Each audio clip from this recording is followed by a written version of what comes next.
E a decisão que nós temos que tomar aqui, enquanto movimento coletivo, é se, a hora que chegar a intimação em relação a essa decisão do STJ, como que a categoria pode se comportar. Porque há um outro princípio: a greve só se inicia por deliberação de assembleia. E a greve também só termina por deliberação de assembleia. Então eu peço também que anotem esse outro princípio, que é o princípio universal do direito de greve. Na verdade, transcende o próprio reconhecimento ou não do Estado em relação a ele.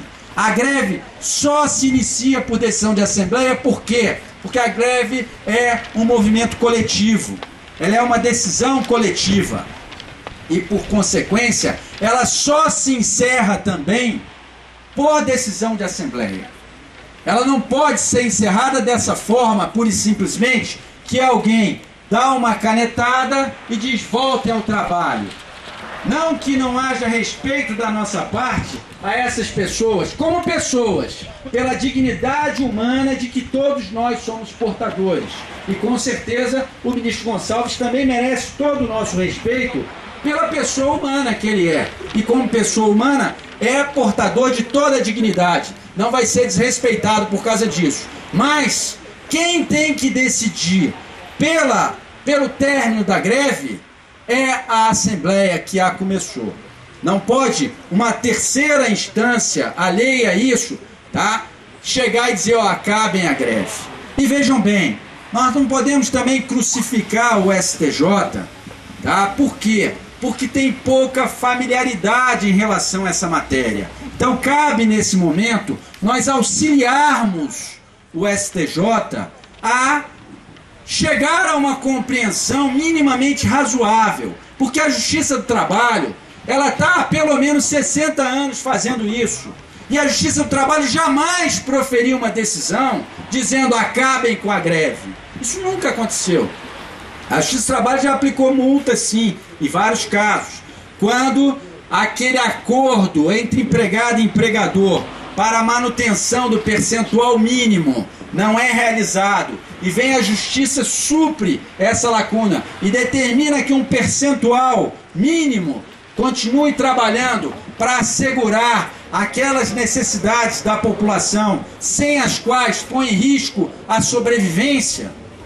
Então, nessa situação, a Justiça do Trabalho já aplicou multa, mas jamais teve uma decisão da Justiça do Trabalho dizendo: voltem ao trabalho agora e acabou-se, muito menos num espaço liminar, sem que haja sequer a oitiva da parte grevista, tá certo? Vem a União, vem a Procuradoria Federal, vem o IBAMA, fala um monte de mentira, fala um monte de meias verdades, um monte de imprecisões, faz um baralho, baralha bastante as cartas, e nisso eu dou razão a eles, porque há um princípio da advocacia: quando você não tem condição de convencer um magistrado, você deve pelo menos tentar confundi-lo. E isso eles fizeram bem, com bastante eficiência. Mas nós temos que botar os pingos nos is e os pingos nos jotas, tá certo? Não dá pra gente simplesmente achar que chegou aí uma liminar e pronto. Não é assim. Tanto é que ainda na semana passada saiu uma liminar de um outro ministro do STJ, ministro Campbell, numa outra greve, que ele inclusive manda pagar os dias parados dos grevistas, tá certo? Então é uma situação que nós estamos no momento de construção. Nós estamos no momento que nós temos que dar a nossa parcela de contribuição para que as mentes se esclareçam ou sejam esclarecidas diante do que está acontecendo, tá? Volto a dizer, o STJ não tem familiaridade com esse tema. E uma decisão como essa, ela está totalmente fora de qualquer contexto do que a Justiça do Trabalho, por 60 anos, vem praticando. Tá certo? Então, vejam bem, o Supremo mandou aplicar a lei de greve privada, mas por força do regime jurídico único, a competência é da Justiça Federal ou do Superior Tribunal de Justiça nas greves de âmbito nacional. E O Superior Tribunal de Justiça, na verdade, vai levar 60 anos para acumular a experiência que a Justiça do Trabalho tem.